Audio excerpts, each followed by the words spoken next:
जय श्री राम। हे सखा, ऐसा समझ मोह को त्याग कर श्री सीताराम जी के चरणों में प्रेम करो। इस प्रकार श्री रामचंद्र जी के गुण कहते कहते सवेरा हो गया। तब जगत का मंगल करने वाले और उसे सुख देने वाले श्री राम जी जागे। सोच के सब कार्य करके नित्य पवित्र और सुजान श्री रामचंद्र जी ने स्नान किया। फिर बड़ का दूध मंगाया और छोटे भाई लक्ष्मण जी सहित उस दूध से सिर पर जटाएं बनाई। यह देखकर सुमंत्र जी के नेत्रों में जल छा गया। उनका हृदय अत्यंत जलने लगा, मुंह मलिन हो गया। वे हाथ जोड़कर अत्यंत दीन वचन बोले, हे नाथ, मुझे कौशलनाथ दशरथ जी ने ऐसी आज्ञा दी थी कि तुम रथ लेकर श्री रामचंद्र जी के साथ जाओ। वन दिखाकर गंगा स्नान करा के दोनों भाइयों को तुरंत लौटा लाना। सब संशय और संकोच को दूर करके लक्ष्मण राम सीता को फिरा लाना। महाराज ने ऐसा कहा था, अब प्रभु जैसा कहें मैं वही करूं। मैं आपकी बलिहारी हूँ। इस प्रकार विनती करके वे श्री रामचंद्र जी के चरणों में गिर पड़े और उन्होंने बालक की तरह रो दिया और कहा, हे तात, कृपा करके वही कीजिए जिससे अयोध्या अनाथ न हो। श्री राम जी ने मंत्री को उठाकर धैर्य बांधते हुए समझाया कि हे तात, आपने तो धर्म के सभी सिद्धांतों को छान डाला है। शिबी, दधीची और राजा हरिश्चंद्र ने धर्म के लिए करोड़ों अनेकों कष्ट सहे थे। बुद्धिमान राजा रतिदंत देव और बलि बहुत से संकट सहकर धर्म को पकड़े रहे। उन्होंने धर्म का परित्याग नहीं किया। वेद शास्त्र और पुराणों में कहा गया है कि सत्य के समान दूसरा धर्म नहीं है। मैंने उस सत्य धर्म को सहज ही पा लिया है। इसलिए सत्य रूपी धर्म का त्याग करने से तीनों लोक में अपयश छा जाएगा। प्रतिष्ठित पुरुष के लिए अपयश की प्राप्ति करोड़ों मृत्यु के समान भीषण संताप देने वाली है। हे तात, मैं आपसे अधिक क्या कहूँ। लौटकर उत्तर देने में भी पाप का भागी होता हूँ। आप जाकर पिताजी के चरण पकड़कर करोड़ों नमस्कार के साथ ही हाथ जोड़कर विनती करिएगा कि हे तात, आप मेरी किसी बात की चिंता न करें। आप भी पिता के समान ही मेरे बड़े हितैषी हैं। हे तात, मैं हाथ जोड़कर आपसे विनती करता हूँ कि आपका भी सब प्रकार से वही कर्तव्य है जिसमें पिताजी हम लोगों के सोच में दुख न पावें।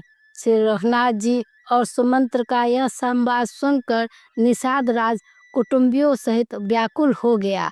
फिर लक्ष्मण जी ने कुछ कड़वी बात कही। प्रभु श्री रामचंद्र जी ने उसे बहुत ही अनुचित जानकर उनको मना किया। श्री रामचंद्र जी ने सोचाकर अपनी सौगंध दिलाकर सुमंत जी से कहा कि आप जाकर लक्ष्मण का यह संदेश न कहिएगा। सुमंत ने फिर राजा का संदेश कहा कि सीता वन के कलेश न सह सकेगी, अतएव जिस तरह सीता अयोध्या को लौट आए, तुमको और श्री रामचंद्र जी को वही उपाय करना चाहिए। नहीं तो मैं बिल्कुल ही बिना सहारे का होकर वैसे नहीं जीऊँगा जैसे बिना जल के मछली नहीं जीती। सीता के मायके, पिता के घर और ससुराल में सब सुख है। जब तक यह विपत्ति दूर नहीं होती तब तक वे जहाँ जी चाहे वहीं सुख से रहेंगी। राजा ने जिस तरह जिस दीनता और प्रेम से विनती की थी, वह दीनता और प्रेम कहा नहीं जा सकता। कृपा निधान श्री रामचंद्र जी ने पिता का संदेश सुनकर सीता जी को करोड़ों अनेकों प्रकार से सीख दी। उन्होंने कहा, तुम घर लौट जाओ तो सास ससुर, गृह, गुरु, प्रियजन और कुटुंबी सबकी चिंता मिट जाएगी। पति के वचन सुनकर जानकी जी कहती हैं, हे प्राणपति, हे परम स्नेही, सुनिए। हे प्रभु, आप कल्याण और परम ज्ञानी हैं। कृपा करके विचार तो कीजिए। शरीर को छोड़कर छाया अलग कैसे रोकी रह सकती है? सूर्य की प्रभा सूर्य को छोड़कर कहाँ जा सकती है और चांदनी चंद्रमा को त्याग कर कहाँ जा सकती है? इस प्रकार पति को प्रेममयी विनती सुनाकर सीता जी मंत्री से सुहावनी बाणी कहने लगी, आप मेरे पिताजी और ससुर जी के समान मेरा हित करने वाले हैं। आपको मैं बदले में उत्तर देती हूँ, यह बहुत ही अनुचित है, किंतु हे तात, मैं आर्त होकर ही आपके सम्मुख हुई हूँ। आप बुरा न मानिएगा। आर्यपुत्र, स्वामी के चरण कमलों के बिना जगत में जहाँ तक नाते हैं सभी मेरे लिए व्यर्थ हैं।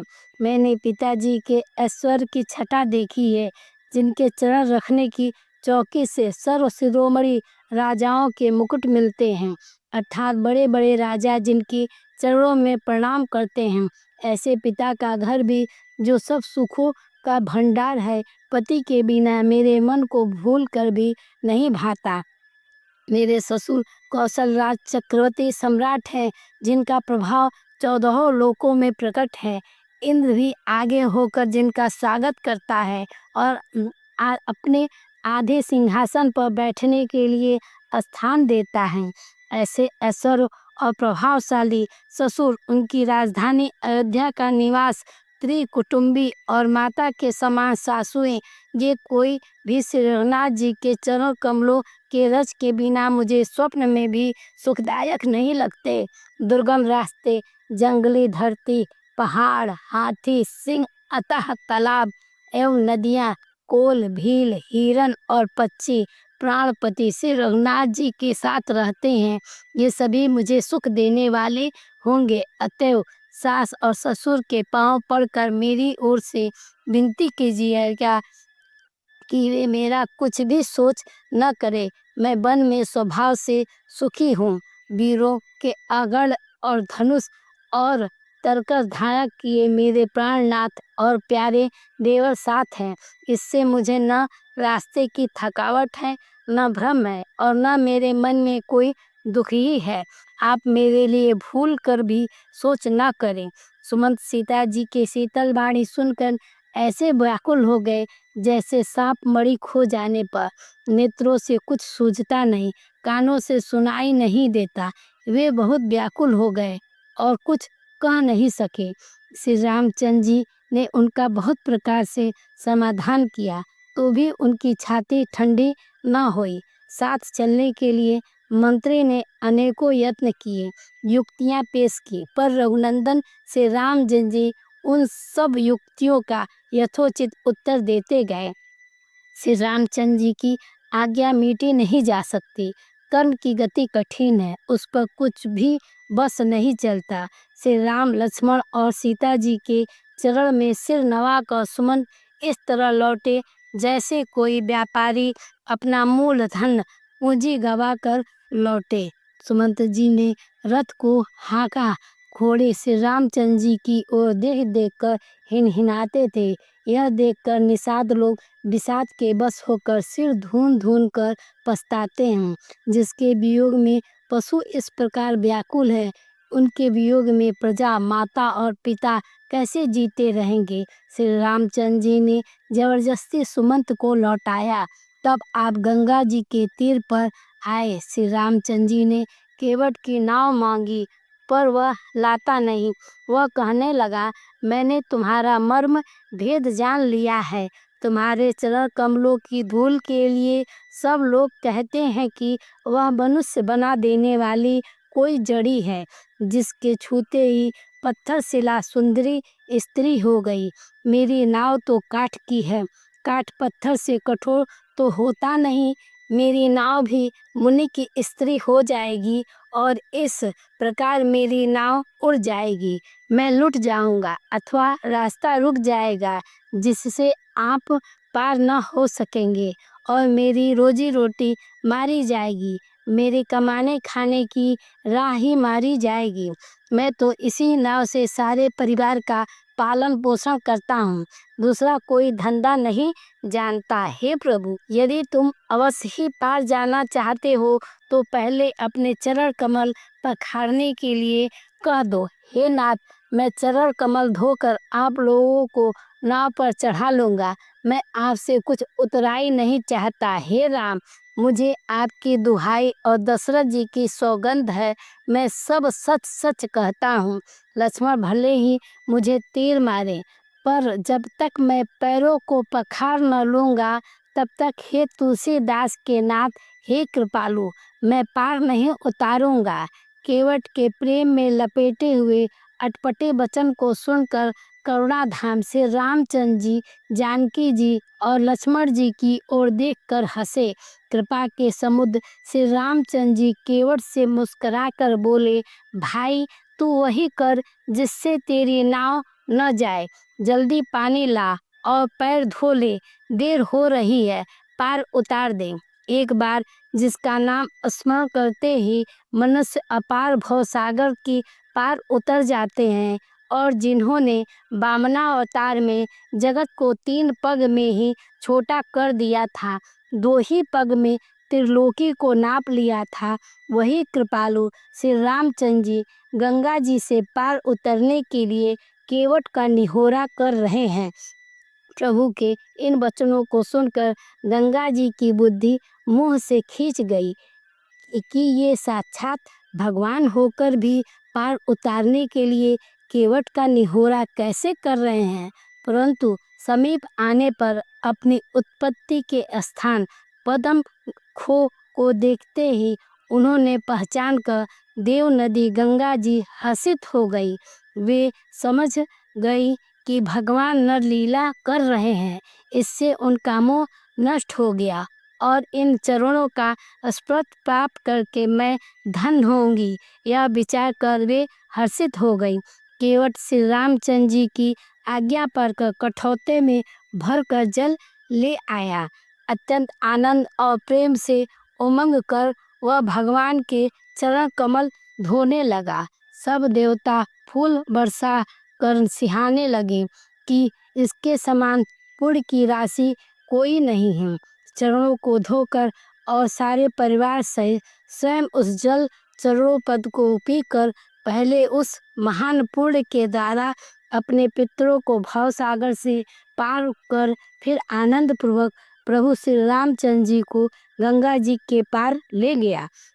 निषाद राज और लक्ष्मण जी सहित शिव सीता जी और श्री रामचंद्र जी नाव से उतरकर गंगा जी की रेत बालू में खड़े हो गए। तब केवट ने उतरकर दंडवत की। उसको दंडवत करते देखकर प्रभु को संकोच हुआ कि उसको कुछ दिया नहीं है। पति के हृदय की जानने वाली सीता जी ने आनंद भरे मन से अपनी रत्न जड़ित उंगली से अंगूठी उतारी। कृपालु श्री रामचंद्र जी ने केवट से कहा, नाव की उतराई लो। केवट ने व्याकुल होकर चरण पकड़ लिए।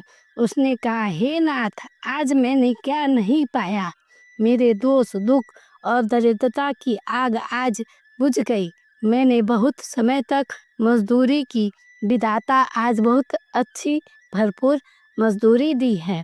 हे नाथ, हे दीन दयाल, आपकी कृपा से अब मुझे कुछ नहीं चाहिए। लौटती बार आप मुझे कुछ देंगे, वह प्रसाद मैं सिर चढ़ाकर लूँगा।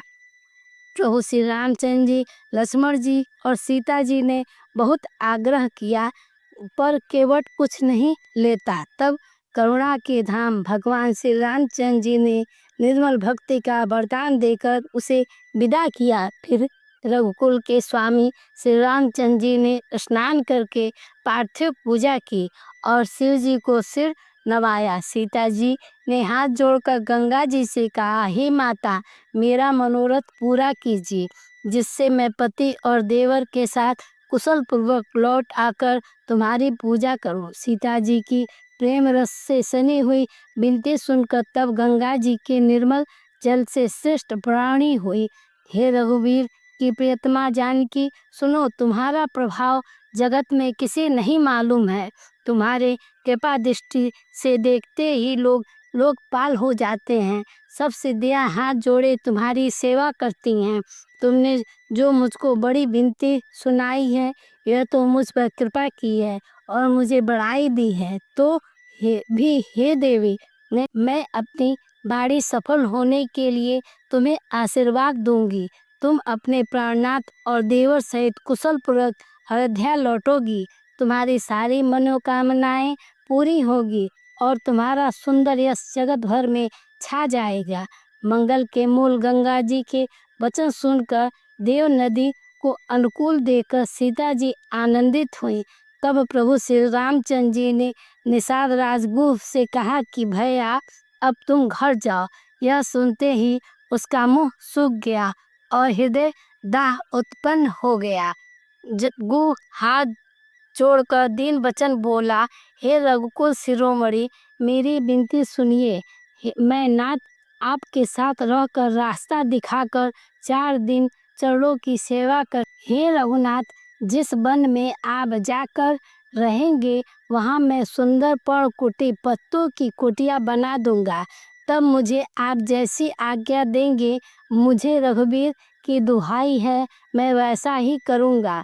उसके स्वाभाविक प्रेम को देखकर श्री रामचंद्र जी ने उसको साथ ले लिया। इससे गुह के हृदय में बड़ा आनंद हुआ। फिर गुह निषाद राज ने अपनी जाति के लोगों को बुला लिया और उनका संतोष करा के तब उनको विदा किया।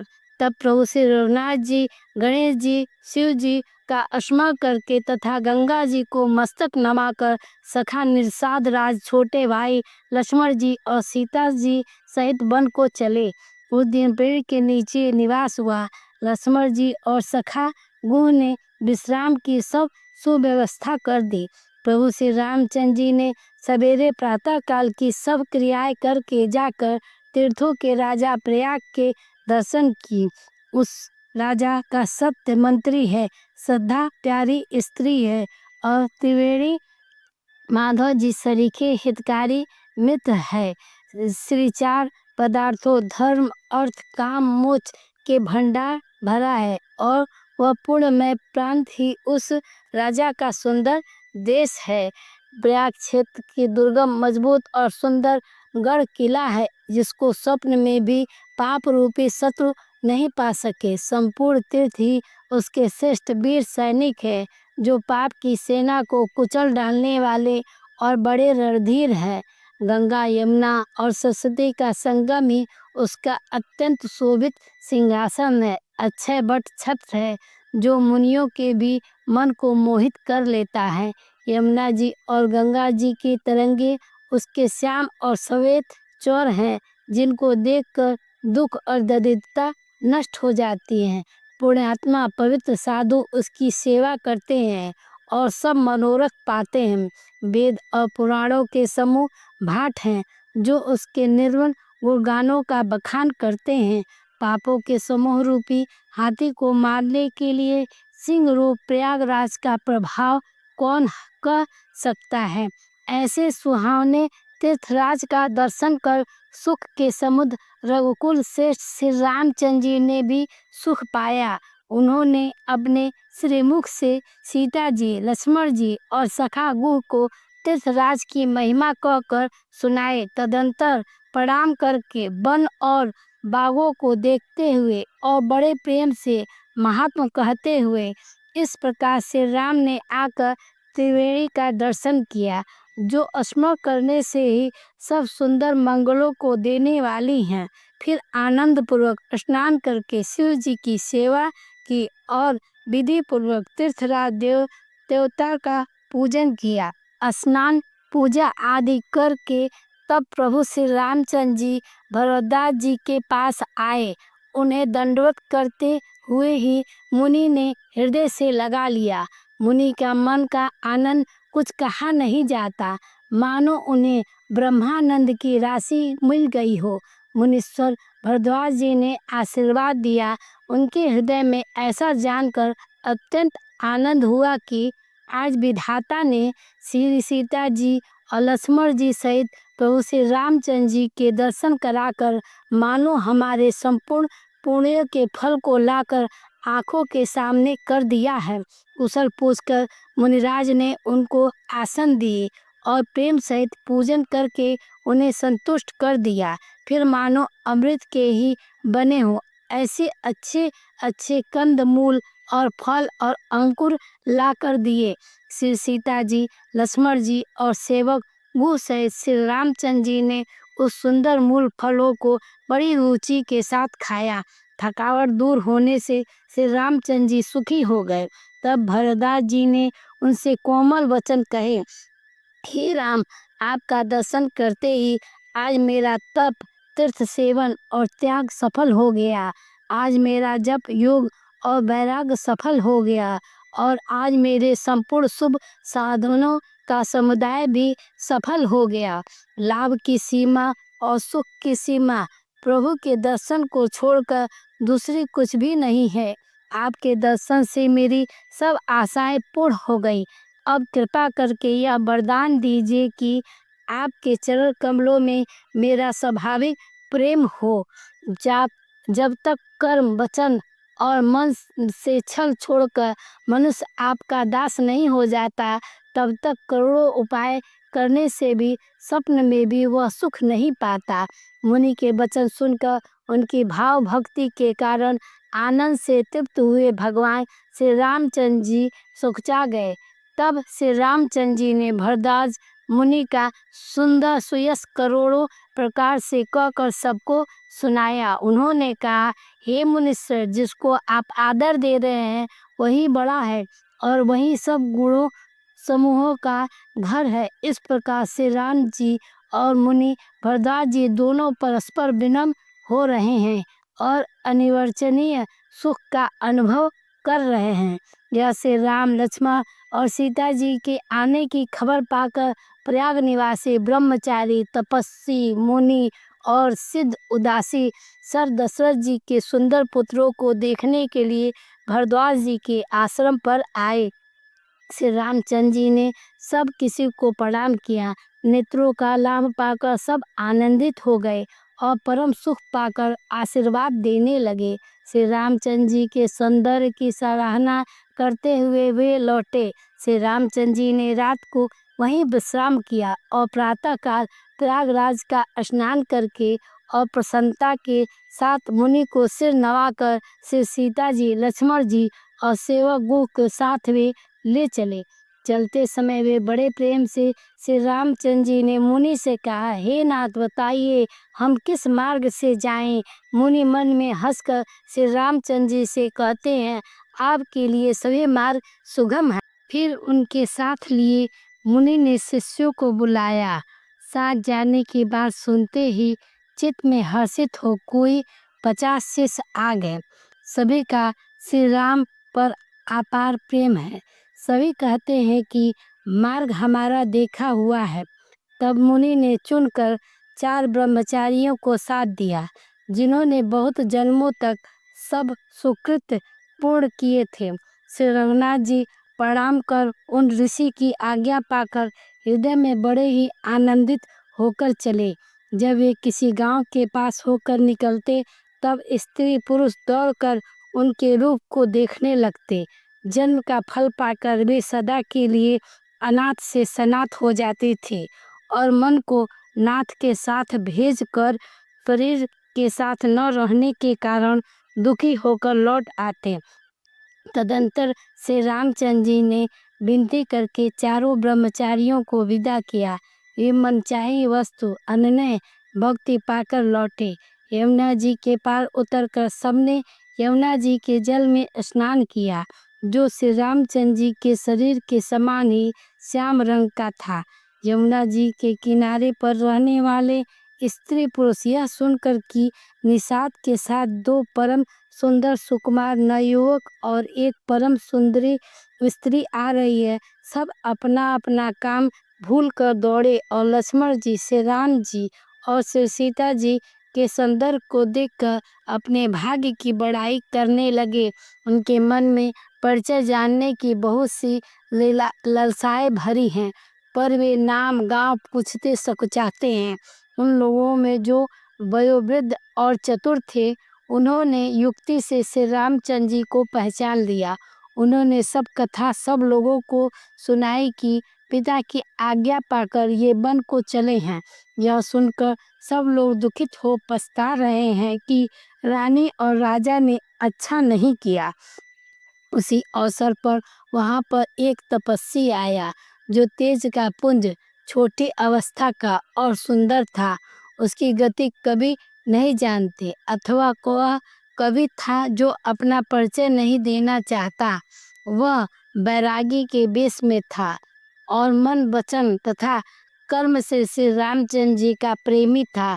इस तेज पुरुष तामस के प्रसंग को कुछ टीकाकार क्षेप मानते हैं और कुछ लोगों को देखने में यह अप्रासंगिक और ऊपर से जुड़ा हुआ सा ज्ञान पड़ता है, परंतु यह सभी प्राचीन प्रतियों में है। गोसाई जी अलौकिक अनुभव पुरुष थे। पता नहीं यहाँ इस प्रसंग को रखने में क्या रहस्य है, परंतु यह क्षेपक तो नहीं है। इस तापस को जब कभी अलिखित गति कहते हैं तब निश्चय पूर्वक कौन क्या कह सकता है। हमारी समझ ये तापस या श्री हनुमान जी थे अथवा ध्यानस्थ तुलसीदास जी। अपने इष्ट को देव को पहचान कर उनके नेत्र में जल भर आया और शरीर पुलकित हो गया।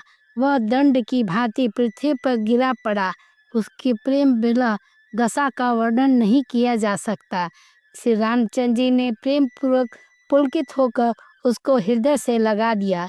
उसे इतना आनंद हुआ मानो कोई महादरिद्र मनुष्य पारस पा गया हूँ। सब कोई देखने वाले कहने लगे कि मानो प्रेम और परमात्मा परम तत्व दोनों शरीर धारण करके मिल रहे हैं। फिर वह लक्ष्मण जी के चरण लगा। उन्होंने प्रेम से उमंग कर उसको उठा लिया। फिर उसने सीता जी की चरणाधूलि को अपने सिर पर धारण किया। माता सीता जी ने भी उनको अपना छोटा बच्चा जानकर आशीर्वाद दिया। फिर निषाद राज ने उसको दंडवत की। श्री रामचंद्र जी का प्रेमी जानकर वह उस निषाद से आनंदित होकर मिला।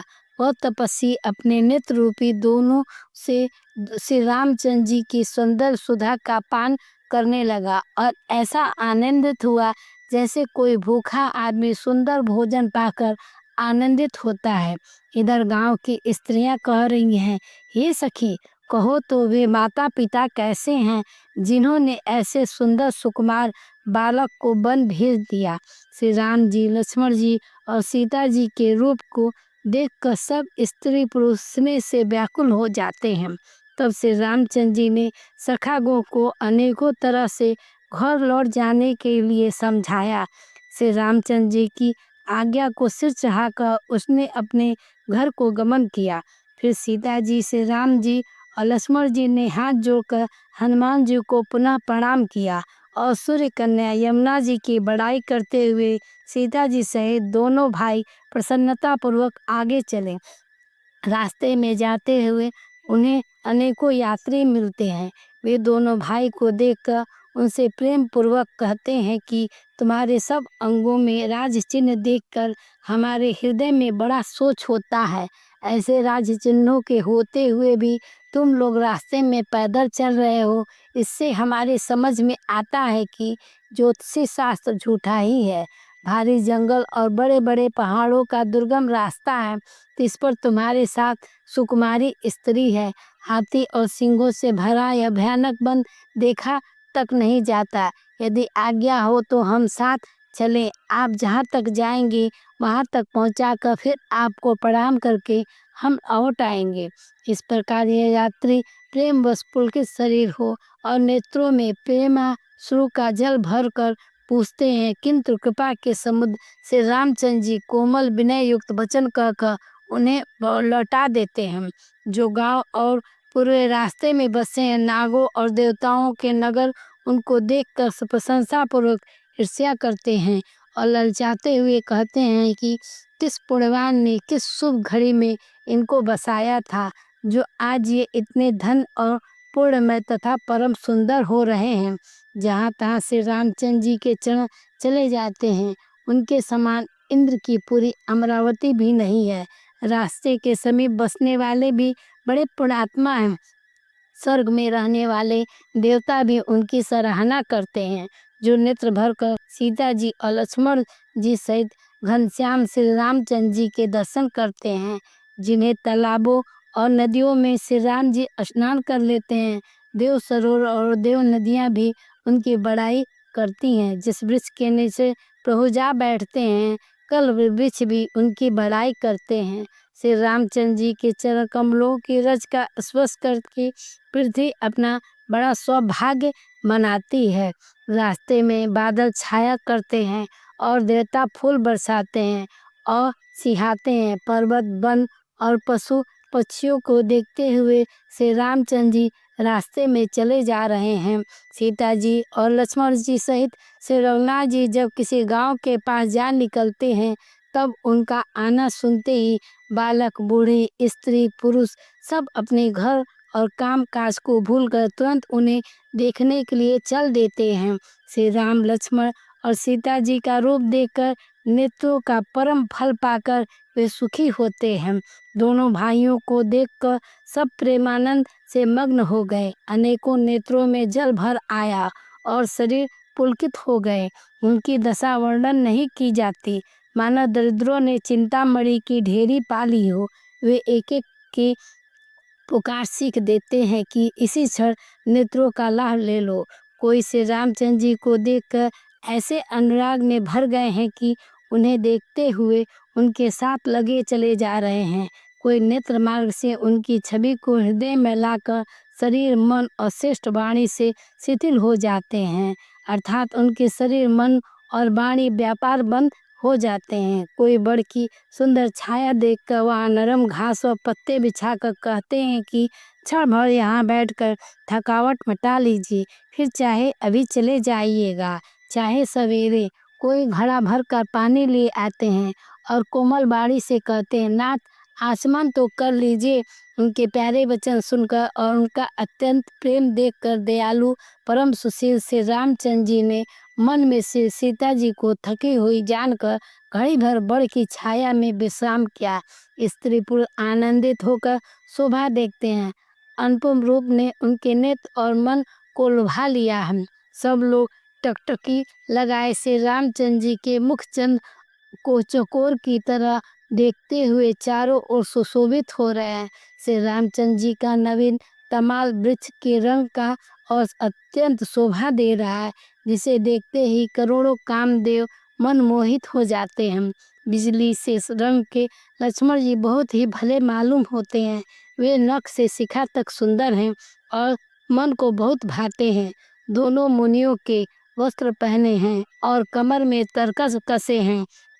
कमल के समान हाथों में धनुष बाण शोभित हो रहे हैं। उनके सिरों पर सुंदर जटाओं के मुकुट हैं। वक्ष, स्थल, भुजा और नेत्र विशाल है और शरद पूर्णिमा के चंद्रमा के समान सुंदर मुखों पर पसीने की बूंदों का समूह शोभित हो रहा है। उस मनोहर जोड़ी का वर्णन नहीं किया जा सकता, क्योंकि शोभा बहुत अधिक है और मेरी बुद्धि थोड़ी है। श्री राम, लक्ष्मण और सीता जी की सुंदरता को सब लोग मन, चित्त और बुद्धि तीनों लगाकर देख रहे हैं। प्रेम के प्यास से स्त्री पुरुष ऐसे थकित रह गए हैं, जैसे दीपक को देखकर हिरनी और हिरण। गांव की स्त्रियां सीता जी के पास जाती हैं, परंतु अत्यंत स्नेह के कारण पूछने सकुचाती हैं। बार बार सब उसके पांव लगती हैं और सहज ही सीधे साधे कोमल वचन कहती हैं। हे राजकुमारी, हम विनती करती हैं, कुछ निवेदन करना चाहती हैं, परंतु स्त्री स्वभाव के कारण कुछ पूछते हुए डरती हैं। हे स्वामिनी, हमारी ढिठाई क्षमा कीजिएगा और हमको गंवारी जानकर बुरा न मानिएगा। ये दोनों राजकुमार स्वभाव से ही लावण्यमय परम सुंदर हैं। मकरत मणि, पन्ने और सुवर्ण से कांति इन्हीं से पाई है, अर्थात मकरत मणि में और स्वर्ण में जो हरित और स्वर्ण वर्ण की आभा है, वह इनकी हरिता भली नील और स्वर्ण कांति के एक कण के बराबर भी नहीं है। श्याम और गौरमण के सुंदर किशोर अवस्था है। दोनों ही परम सुंदर और शोभा के धाम है। शरद पूर्णिमा के चंद्रमा के समान इनके मुख और शरद ऋतु के कमल के समान इनके नेत्र हैं। जय श्री राम। इस तरह से 16वां विश्राम हुआ। जय श्री राम।